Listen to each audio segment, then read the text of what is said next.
name is Sean Arnold and welcome to my Vision Bitch Wraith build. Wraith is a fantastic hero right now and he's going to be buffed in the next update on version 42.3. But he's also a very good hero to use now, and he's also quite fun to play as an offensive style support hero. Wraith's best attribute is the fact that he has two abilities which help set up plays. You have your ultimate surprise, which gives your team invisibility, and you also have back it up, which helps kind of position enemies so they can be bursted down by your enemy carry or any other similar hero. Also with Who's There, Wraith's got excellent vision tool because he has wards for days. Now I personally don't think that Who's There's used as a replacement for ward cards. I think it's best used in conjunction with ward cards, and that's going to be the bread and butter of this build. So let's get into the main build here.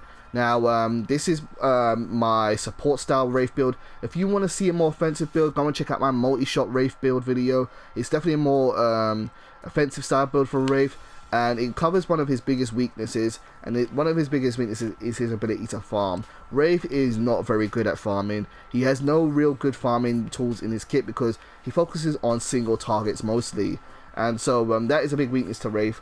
Now he feels fine, he feels quite balanced for what he does, but the fact is that melee heroes can farm so much now so quickly that what I would often find when I'm playing my support deck is that heroes would have like 10 attribute points ahead of me by the end of the game. Still would win, but you know, that's one of his weaknesses, so be aware of that.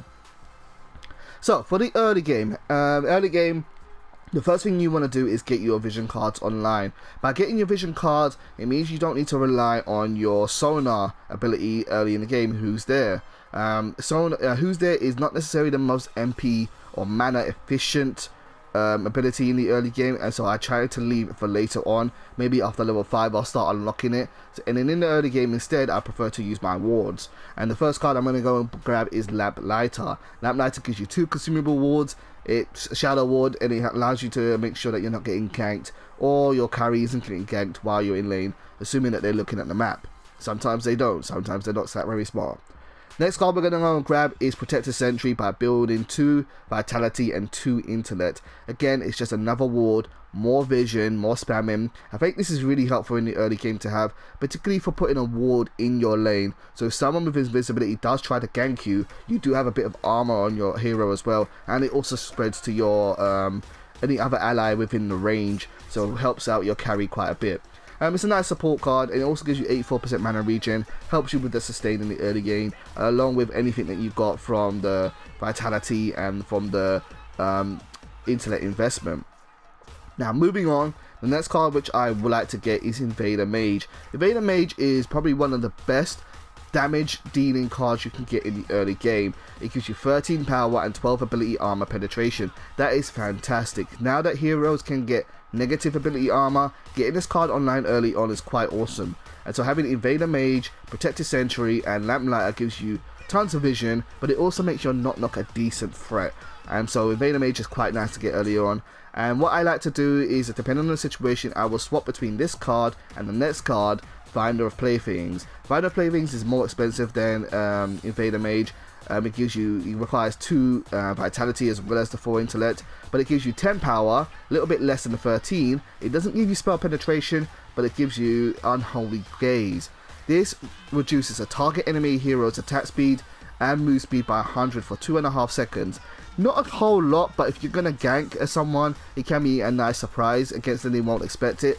And in addition, it reveals all enemy heroes on the map for 6 seconds. This ability is amazing. This, with your wards plus your natural ability, is going to just give you so much vision on the map, so much information to spread around your team. And honestly, I've won games with Finder of Playthings and 2 ward cards alone and just leveled up with that. But of course, we're not going to stop there. Now, as you go along, you're kind of just going to build more vitality and more intellect up to whatever card you want. And these are more optional cards, they're not necessarily a necessity. What I might often do is I often will focus on intellect so that I can get more my higher intellect gem bonuses online earlier and benefit more from that higher mana pool. So what I might want to do is go straight to 25 intellect, and along the way I might grab crowds like Yomi Spectre. Yomi Spectre is 9 power, 190 health, and it gives you glowing strikes, which reduces an enemy's ability armor by 12, and you get true vision of the target for 10 seconds. Again, reducing their armor, giving you more damage, and it helps out your team too by reducing their armor.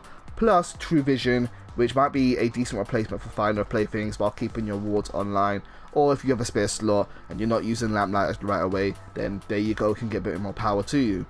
If I skip down and go ahead of these cards, then the next card we have is Grinning Spectre. I like Grinning Spectre because he gives you 25 power. That is a huge amount of power from this build. It is not the most amount, but having that extra power is quite nice for Wraith because Knock Knock is a very good damage dealing ability. And then of course you got 195 mana too. And he has a unique effect called Creeping Death. He launches a slow moving projectile, and it is quite slow, that deals 302 damage. If this brings the target's health below 15%, they are executed. I've pulled this off a few times against carries like Murdochs and so on and so forth. What I find best with this card is to use it when you're quite up close. If say you engage an enemy from using surprise and your invisibility, then maybe just pop Creeping Death so that they're quite close to the projectile, and that way it will catch them eventually. And I've also used the executed effect before. It does work. It's actually really fun to do. It's quite surprising to see this scary purple creature coming at the enemy. And yeah, it's a quite decent card, but mostly you're there for the power and the mana. And the rest of the cards in the deck are just options really. They're just there to give you unique options. We've got Awaken the Emmerich, which I think most people know what it does. It brainwashes minions. So what you can do with someone on your team is run up to one of the enemy's towers or run up to their inhibitor, and then as their wave of minion comes, brainwash them, attack their tower or inhibitor, and then take it down almost immediately. Shadow Dancer I never really use in this build, but it's there as another invisibility option if I want a bit of safety. Again, I had spare slots, so it's there. Toxin is a nice ability, seeing as we're not really invested in Wraith's ability damage too much. Toxin does nice damage. It gives you 15 power, 125 mana, and 72% mana regen.